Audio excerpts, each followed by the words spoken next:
Hello बच्चों, आप लोग का हार्दिक वेलकम है। आज हम लोग क्लास 12th के मोस्ट ऑब्जेक्टिव क्वेश्चन को देखेंगे जो एग्जाम के इंटरव्यू से बहुत इंपॉर्टेंट है। आइए इसका जो फर्स्ट क्वेश्चन है आज हम लोग देखते हैं। जो इसमें जो बच्चों फर्स्ट क्वेश्चन है वह है कि निम्नलिखित में कौन ताप दृढ़ प्लास्टिक है। निम्नलिखित में कौन ताप दृढ़ प्लास्टिक है? तो ऑप्शन में क्या कर रहा है कि नाइलन 66, बेकेलाइट या पीवीसी। तो निम्नलिखित में कौन ताप दृढ़ प्लास्टिक है? इसका राइट आंसर हो जाएगा बच्चों हमारा bakelite. Bakelite option C, bakelite. Next question है बच्चों, क्वेश्चन नंबर 2 कि निम्नलिखित में इनमें से कौन सा ईस्टर बंद है। निम्नलिखित में से कौन ईस्टर बंद है? कह रहा है कि टेरिलीन, नाइलॉन या टेफ्लॉन या बेकेलाइट। तो बच्चों इसमें जानते हैं कि हम लोग क्या है, टेरिलीन है जो उसमें ईस्टर बंद होता है। टेरिलीन में ईस्टर बंद होता है, इसलिए हमारा राइट आंसर होगा ऑप्शन ए टेरिलीन।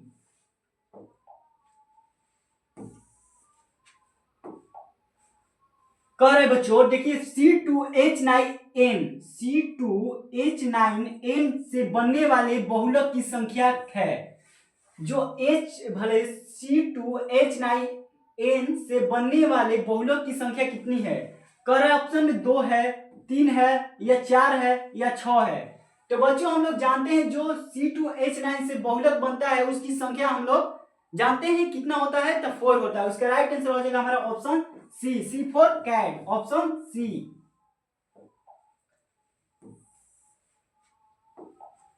कह रहा बच्चों प्राकृतिक बहुलक है। तो प्राकृतिक बहुलक वैसा बहुलक होता है जो हमारी प्रकृति में क्या होता है, पाया जाता है। तो प्राकृतिक बहुलक में जो फर्स्ट ऑप्शन दिया है रबड़, मैकेलर, डिक्रॉन या ग्लिप्टन। तो रबड़ है जो हमारे एक पौधे से प्राप्त होता है, वह एक प्रकार का हमारा प्राकृतिक बहुलक है, इसलिए इसका राइट आंसर हो जाएगा ऑप्शन ए। प्राकृतिक बहुलक हुआ रबड़, ऑप्शन ए राइट आंसर हुआ।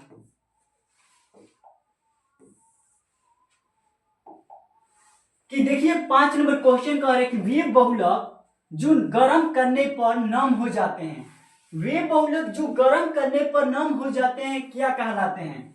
तो ऑप्शन में दिया है ताप दृढ़ बहुलक, ताप रोधी बहुलक, ताप शून्य बहुलक या ताप अस्थायी बहुलक। तो जो बहुलक गर्म करने पर नम हो जाते हैं तो उसे हम कहते हैं, नम कहा है बच्चों, तो ताप सुनम्य बहुलक। ऑप्शन राइट आंसर हो जाएगा ऑप्शन सी, ताप सुनम्य बहुलक, राइट आंसर ऑप्शन सी। आइए नेक्स्ट क्वेश्चन चलते हैं। क्वेश्चन नंबर है हमारा 6 की करे कैप्रोलैक्टम के प्रयोग से निर्मित बहुलक है। कैप्रोलैक्टम के प्रयोग से निर्मित बहुलक कौन है? कह रहे हैं टेरिलीन, टेफ्लॉन, नाइलन 6 या नियोप्रीन। बताइए बच्चों कि इसका राइट आंसर क्या हो जाएगा। कैप्रोलैक्टम से क्या बनता है, नाइलन 6 या नियोप्रीन? तो हम लोग जानते हैं जो कैप्रोलैक्टम होता है उससे हमारा नाइलन 6 बनता है, इसलिए हमारा राइट आंसर हो जाएगा ऑप्शन सी, नाइलन 6। कैप्रोलैक्टम से नाइलन 6 बनता है। नेक्स्ट क्वेश्चन है बच्चों टेरिलोन क्या है? टेरिलोन क्या है? पॉलीएमाइड, पॉलीएस्टर, पॉलीथीन या पॉलीप्रोपीन। तो बताइए बच्चों जो टेरिलोन है वो क्या है? टेरिलोन क्या है? पॉलीएमाइड, पॉलीएस्टर, पॉलीथीन या पॉलीप्रोपीन। तो बच्चों हम इसका जानते हैं कि राइट आंसर क्या हो जाएगा हमारा, जो टेरिलोन है वो एक क्या है, पॉलीएमाइड है। पॉलीएमाइड इसका राइट आंसर हो जाएगा ऑप्शन ए। टेरिलिन एक है पॉलीएमाइड, ऑप्शन इसका right answer option A. Question 8 में कह रहा है कि संगनन बहुलक कौन है? जो दिया है ऑप्शन उसके अनुसार संगनन बहुलक कौन नहीं है? तो नाइलन 66, पॉलीएस्टर या डेकॉन। तो जो संगनन बहुलक नहीं है उसका राइट आंसर हो जाएगा ऑप्शन बच्चों डी, डेकॉन। और जो नाइलन 66, पॉलीएस्टर, यह सभी हमारा संगनन बहुलक है, तीनों संगनन बहुलक है।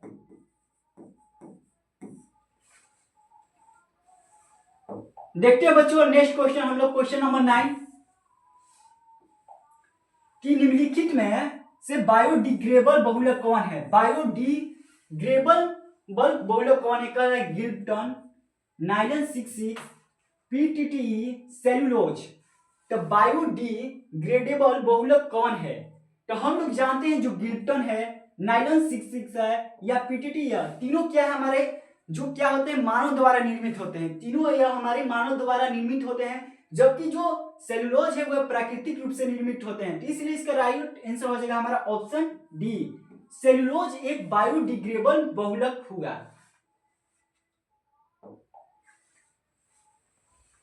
आइए बच्चों हम लोग नेक्स्ट क्वेश्चन नंबर है आगे 10 कह रहा है कि रबर श्रेणी की सामान्य बहुलक का उदाहरण कौन है।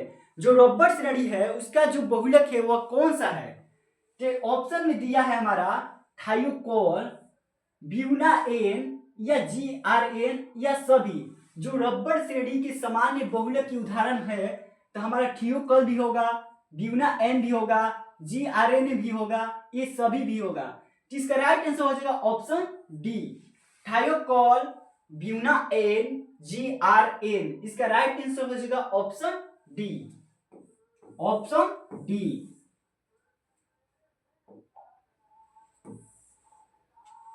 देखिए बच्चों क्वेश्चन नंबर है 11 नमक मोम किस सामान्य बहुलक का उदाहरण है। नमक और जो मोम है उसके सामान्य बहुलक के कौन उदाहरण है? ठीक है, पॉलीविनाइल एसीटेट, यूरिया या रेफ्लॉन या बेकिलाइट। तो नमक और जो मोम के सामान्य बहुलक का उदाहरण है तो उसका राइट आंसर हो जाएगा हमारा ए, पॉलीविनाइल एसीटेट। पॉलीविनाइल एसीटेट नमक तथा मोम के समान बहुलक का उदाहरण होगा पॉलीविनाइल एसीटेट। राइट आंसर हो जाएगा ऑप्शन ए, ऑप्शन ए।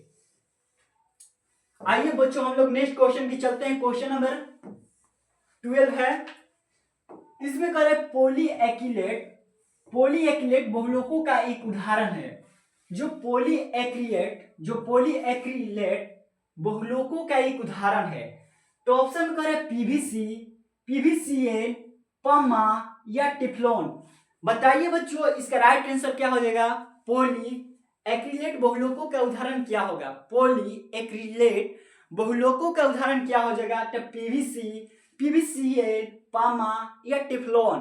तो बच्चों हम लोग जानते हैं जो पॉलीएक्रिलेट होता है वह एक पामा होता है। क्या होता है? पामा। इसका राइट आंसर हो जाएगा ऑप्शन सी, ऑप्शन सी। देखिए बच्चों इसमें पूछ रहा है कि बेकेलाइट बनाने के लिए प्रयोग किया जाने वाला रेंजिन क्या है। जो बेकेलाइट बनाया जाता है उसमें कौन सा रेंजिन प्रयोग किया जाता है? ऑप्शन में दिया है नोबोलेक, बेकेलाइट, नाइलन 6 या सभी। जो बेकेलाइट है, जो बेकेलाइट बनाने के लिए प्रयोग किया जाने वाला रेंजिन क्या हो जाएगा? तो नोबोलेक या बेकेलाइट, यहाँ पर गलती है, ठीक है, नोबोलेक, नाइलॉन 6 या सभी। जिसका राइट आंसर हो जाएगा ऑप्शन डी, ऑप्शन डी। जो बेकेलाइट बनाने के लिए प्रयोग किया जाता है उसमें होता है नोबोलेक और नाइलॉन 6। इसका राइट आंसर हो जाएगा ऑप्शन डी। देखिए नेक्स्ट क्वेश्चन है बच्चों, सबसे वेरी इंपॉर्टेंट क्वेश्चन है, ठीक है। यह जो क्वेश्चन यह हम बार ला रहे हैं, यह किसका है? जैव बहुलक का, जैव बहुलक नामक चैप्टर का क्वेश्चन है। यह सभी जैव बहुलक चैप्टर का क्वेश्चन है। इसमें कह रहे हैं कि पॉलीमर बनाने के लिए सबसे छोटी इकाई कहलाती है। जो पॉलीमर बनाया जाता है उसकी सबसे छोटी इकाई कौन है? मोनोमर, ट्राइमर, डाइमर या एनोमर। तो हम जानते हैं कि जो पॉलीमर बनाया जाता है उसमें सबसे छोटी इकाई हमारा होता है मोनोमर। इसका राइट आंसर हो जाएगा option A, monomer. Right answer option A, monomer. जिस प्रकार हम जानते हैं हमारे शरीर में सबसे छोटी कोशिका क्या होती है? सबसे छोटी इकाई हमारी कोशिका होती है। उसी तरह पॉलीमर में सबसे छोटी इकाई हमारा मोनोमर होता है।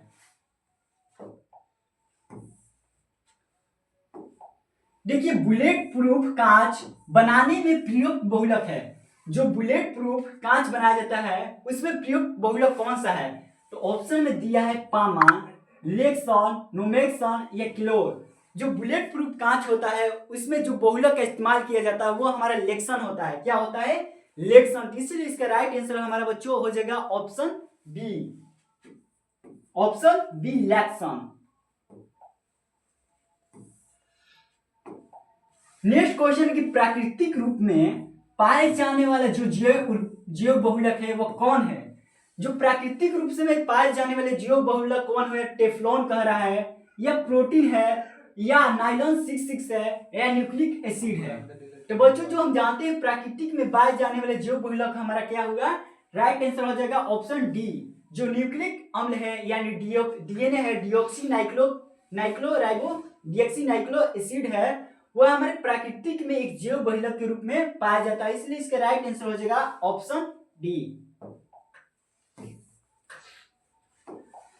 बच्चों नेक्स्ट क्वेश्चन है, बहुत इंपॉर्टेंट है, देखिए इसको देखते हैं। बहुलक जो प्राकृतिक बहुलक नहीं है वो कौन सा ऐसा बहुलक है जो प्राकृतिक बहुलक नहीं है? तो ऑप्शन में दिया है बच्चों, देखिए स्टार्च, रबर, या मैग्नीन, या डीएनए। तो बच्चों हम जानते हैं जो प्राकृतिक बहुलक नहीं है तो वो हमारा हो जाएगा मैलेनिन। क्या हो जाएगा? मैलेनिन। इसका राइट आंसर हो जाएगा ऑप्शन सी, स्टार्च जो हमारे क्या होता है प्रकृति में पाया जाता है, रबर भी हमें प्रकृति में पेड़ पौधे से प्राप्त होता है, डीएनए हमारे शरीर के अंदर पाया जाता है। तो ये तीनों हमारे एक प्राकृतिक बहुलक हुआ है, जबकि मैलेनिन एक हमारा कैसा बहुलक हुआ? एक कृत्रिम बहुलक हुआ, इसलिए इसका राइट आंसर हो जाएगा melanin, option C. Next question है बच्चों, देखिए संघनन बहुलक का उदाहरण है, संघनन बहुलक का उदाहरण है, कह रहे कि पॉलीथीन, देखिए पॉलीथीन, नाइलॉन 6 या नाइलॉन 66। तो जो संघनन बहुलक का उदाहरण है हमारा नाइलॉन पॉलीथीन भी हो जाएगा, नाइलॉन 6 भी हो जाएगा, और नाइलॉन 66 भी होगा, तो इसलिए इसका राइट आंसर हो जाएगा बच्चों हमारा ऑप्शन सी। संघनन बहुलक का उदाहरण हो गया पॉलीथीन, नाइलॉन 6, नाइलॉन 66, और जो नाइलॉन 6 बनता है एक कैप्रोलेटिन से बनता है। ठीक है, आइए नेक्स्ट क्वेश्चन की ओर चलते हैं। क्वेश्चन नंबर 19 कह रहा है कि ब्यूना तथा ब्यूना एन और ब्यूना एस क्या है? ब्यूना एन और ब्यूना एस क्या है? तो ऑप्शन में दिया है कि प्राकृतिक रबर है, या संश्लेषित रबर है, या लेटेक्स है, या पॉलीथीन है। तो बच्चों हम जानते हैं ब्यूना एन और ब्यूना एस, यह एक बहुत इंपॉर्टेंट क्वेश्चन है, यह बहुत बार जो क्वेश्चन है रिपीट हुआ है, यह बहुत मस्त क्वेश्चन है। देखिए जो ब्यूना एन और ब्यूना एस है एक प्रकार का हमारा संश्लेषित क्या है? रबड़ है, इसका राइट आंसर हो जाएगा हमारा ऑप्शन बी, ब्यूना एन और ब्यूना एस एक संश्लेषित रबड़ है, ऑप्शन इसका राइट आंसर हो जाएगा ऑप्शन बी। करे कि नाइलॉन यहाँ पर नाइलॉन के निर्माण में प्रयुक्त कच्चा पदार्थ क्या है? बच्चों नाइलॉन के निर्माण में प्रयुक्त कच्चा पदार्थ क्या है? तो कह रहे कि एपिडिक अम्ल, या इथिलीन, या दोनों, या इनमें से कोई नहीं। तो नाइलॉन के निर्माण में जो प्रयुक्त कच्चा पदार्थ है वह हमारा एपिडिक अम्ल है, एडिपिक अम्ल। नाइलॉन में जो प्रयुक्त कच्चा पदार्थ है बच्चों वह हमारा एडिपिक अम्ल होगा, इसका राइट आंसर बच्चों ऑप्शन ए।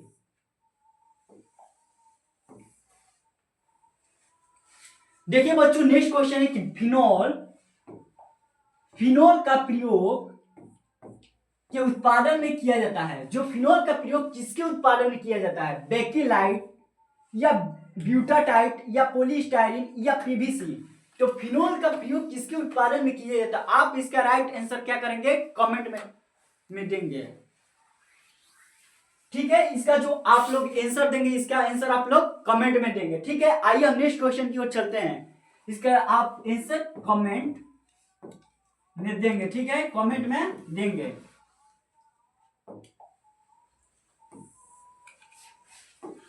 कह रहे कि टेफ्लॉन को बनाने हेतु बहुलीकरण किया जाता है।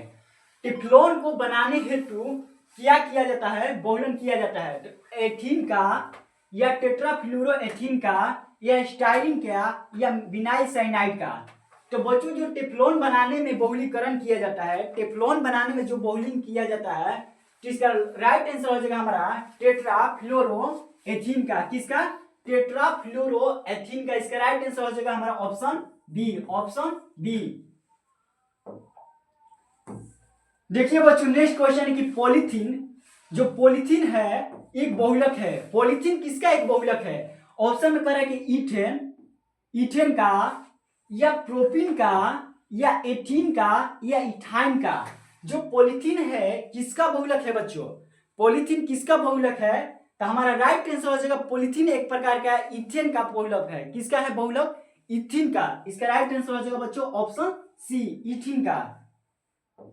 आइए बच्चों नेक्स्ट क्वेश्चन की ओर चलते हैं। क्वेश्चन नंबर हमारा 24 है। इसमें हम ऑप्शन बना लेते हैं दोनों, डी में इनमें से कोई नहीं।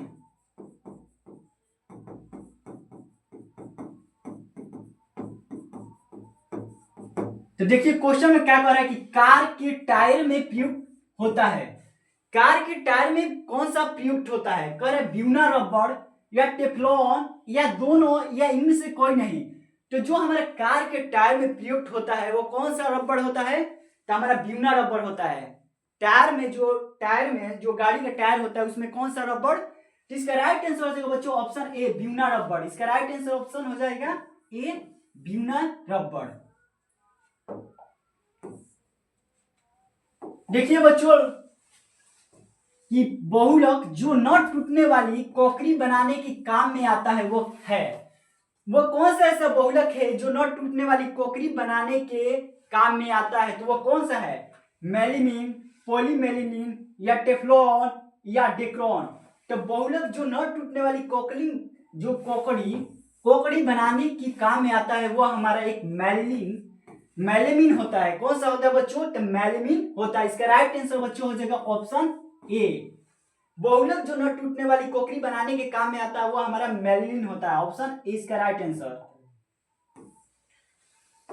नेक्स्ट क्वेश्चन है कि एक उन्नत किस्म की रबड़ का उदाहरण है। एक उन्नत किस्म की रबड़ का उदाहरण है, ठीक है। तो देखिए क्या कर रहा है, डेकॉन, नियोप्रीन, पीवीसी, या बेकेलाइट। तो बच्चों कह रहे कि एक उन्नत किस्म की रबड़ का उदाहरण कौन हुआ? तो हम जानते हैं कि इसमें राइट आंसर हो जाएगा ऑप्शन बी, नियोप्रीन। नियोप्रीन एक उन्नत किस्म की रबड़ का उदाहरण है, इसलिए इसका राइट आंसर हो जाएगा ऑप्शन बी। गन्ने की कह रहा है कि लास्ट देखिए मोस्ट क्वेश्चन है, इंपॉर्टेंट क्वेश्चन, कि गन्ने की चीनी के जल अपघटन से निम्नलिखित में से क्या मिलता है? जब गन्ने की चीनी के जल अपघटन कराया जाता है तो क्या मिलता है? तो सिर्फ ग्लूकोज, या माल्टोज, ग्लूकोज या फ्रक्टोज, ग्लूकोज या लैक्टोज। तो जानते हैं बच्चों जब गन्ने की चीनी के जल अपघटन कराया जाता है तो हमारा ग्लूकोज और फ्रक्टोज प्राप्त होता है, ग्लूकोज एवं फ्रक्टोज। इसका राइट आंसर बच्चों हो जाएगा ऑप्शन सी। नेक्स्ट क्वेश्चन है बच्चों हमारा क्वेश्चन नंबर 28। बेकेलाइट है क्या है? योगात्मक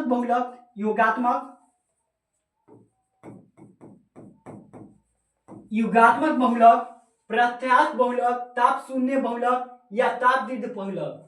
तो बच्चों हम लोग पहले बेकेलाइट के बारे में जान चुके हैं कि बेकेलाइट क्या है। तो बेकेलाइट एक ताप दीर्घ बहुलक है। बेकेलाइट एक ताप दीर्घ बहुलक है, इसलिए इसका राइट आंसर हो जाएगा बच्चों हमारा ऑप्शन डी, ताप दीर्घ बहुलक। बेकेलाइट है ताप दीर्घ बहुलक। ऑप्शन इसका राइट आंसर हो जाएगा ऑप्शन डी।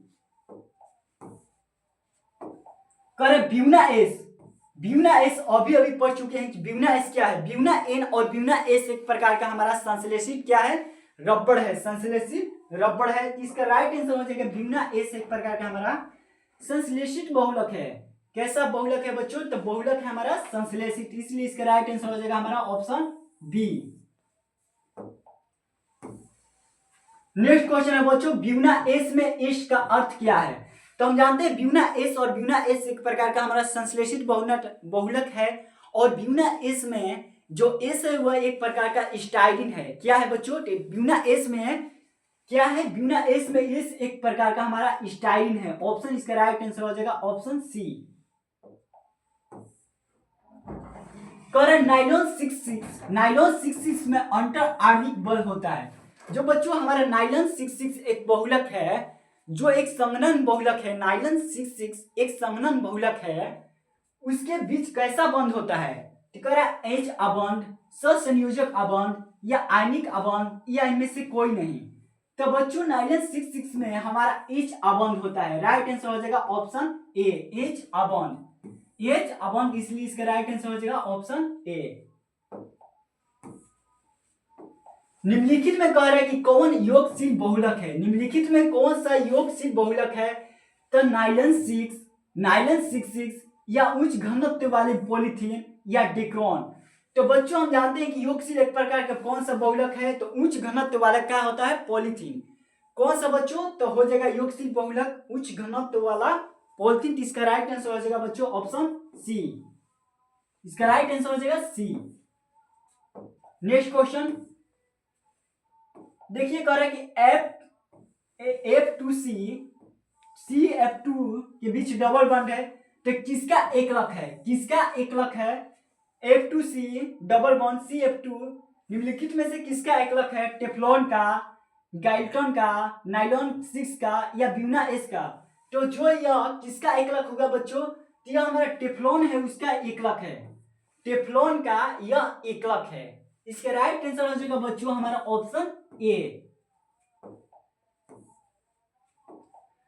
पीवीसी जो पॉलीविनाइल क्लोराइड है वो किसका एकलक है? पीवीसी है जो एकलक है पीवीसी का फुल फॉर्म होता है पॉलीविनाइल क्लोराइड।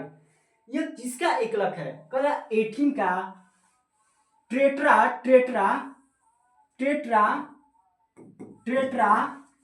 फ्लोरोएथीन का या क्लोरोएथीन का। जो पीवीसी है एक प्रकार का हमारा टेट्रा क्लोरोएथीन है। पीवीसी है पॉलीविनाइल क्लोराइड, हमारा टेट्रा फ्लोरोएथीन। ऑप्शन राइट आंसर हो जाएगा हमारा ऑप्शन बी। नेक्स्ट क्वेश्चन बच्चों, क्वेश्चन नंबर हमारा है 35। कौन सा बहुलक सह बहुलक है? निम्नलिखित में से कौन सा बहुलक हमारा सह बहुलक है? तो आप इसका आंसर आप कमेंट में देंगे, ठीक है। आप बच्चों इसका आंसर जो सह बहुलक कौन है इसका आंसर आप लोग कमेंट में देंगे। आइए हम नेक्स्ट क्वेश्चन की ओर चलते हैं। Question number 36। कौन सा बहुलक सम बहुलक का उदाहरण है? कौन सा बहुलक जो सम बहुलक का उदाहरण है? ठीक है बच्चों, तो कह रहे हैं कि निम्नलिखित में कौन सा बहुलक सम बहुलक का उदाहरण है? बेकेलाइट दिया है, नाइलन 6 दिया है या टेरिलिन दिया है या नियोप्रीन दिया है। तो बच्चों इसका राइट आंसर हो जाएगा सम बहुलक कौन है? तो हमारा राइट आंसर हो जाएगा ऑप्शन बी, सम बहुलक नाइलन 6 होगा ऑप्शन बी। करे कौन सा बहुलक प्रबल अंतर आणविक बल होता है? किस बहुलक के बीच सबसे अधिक अंतर आणविक बल होता है? करे प्रत्यास्थ बहुलक, ताप सुघातीय बहुलक, रेसे या ताप दृढ़ बहुलक। तो सबसे अधिक प्रबल अंतर किसमें होगा? तो बच्चों हमारा हो जाएगा ताप दृढ़ बहुलक। ताप दृढ़ बहुलक में सबसे अधिक प्रबल अंतर आणविक बल होता है। इसका राइट आंसर हो जाएगा बच्चों ऑप्शन डी।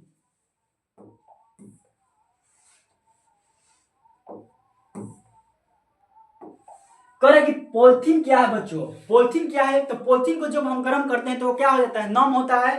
तो यह हमें एक प्रकार के कौन सा बहुलक हुआ है? तो यह हमारा हो जाएगा ताप सुगन्य बहुलक। ऑप्शन ए, पॉलिथीन एक प्रकार का ताप सुगन्य प्लास्टिक है। इसका राइट आंसर हो जाएगा ऑप्शन ए, पॉलिथीन एक ताप सुगन्य बहुलक है। नेक्स्ट क्वेश्चन है बच्चों, क्वेश्चन नंबर हमारा प्राकृतिक रबड़। प्राकृतिक रबड़ एक बहुलक है, कौन सा है बहुलक? जो प्राकृतिक रबड़ है कौन सा बहुलक है? ब्यूना एस यहाँ पर हो जाएगा। ब्यूना एस एक प्रकार का हमारा प्राकृतिक रेस है। पीवीसी पॉलीविनाइल क्लोराइड हमारा क्या है? एक प्रकार का पीवीसी एक प्रकार का हमारा संश्लेषित बहुलक है। इसोप्रीन भी है, नियोप्रीन की है। जिसका जो प्राकृतिक रबड़ हुआ हमारे बच्चों ऑप्शन सी प्राकृतिक रबड़ एक बहुलक है इसोप्रीन। इसका राइट आंसर हो जाएगा ऑप्शन सी। आइए नेक्स्ट क्वेश्चन बच्चों, लास्ट क्वेश्चन आज का हमारा, कह रहे निम्नलिखित में कौन सा सह बहुलक है? सह बहुलक है। कह रहे बच्चों निम्नलिखित में से कौन सा सह बहुलक है? कह रहे स्टार्च, सेलुलोज, रबड़ या नाइलॉन 6। निम्नलिखित में से कौन सा बच्चों सह बहुलक है? तो आप इसका आंसर कमेंट में जरूर कीजिए। अगर आपको यह वीडियो अच्छा लगे तो लाइक, सब्सक्राइब, कमेंट जरूर कीजिए। अब हम लोग नेक्स्ट वीडियो में मिलेंगे।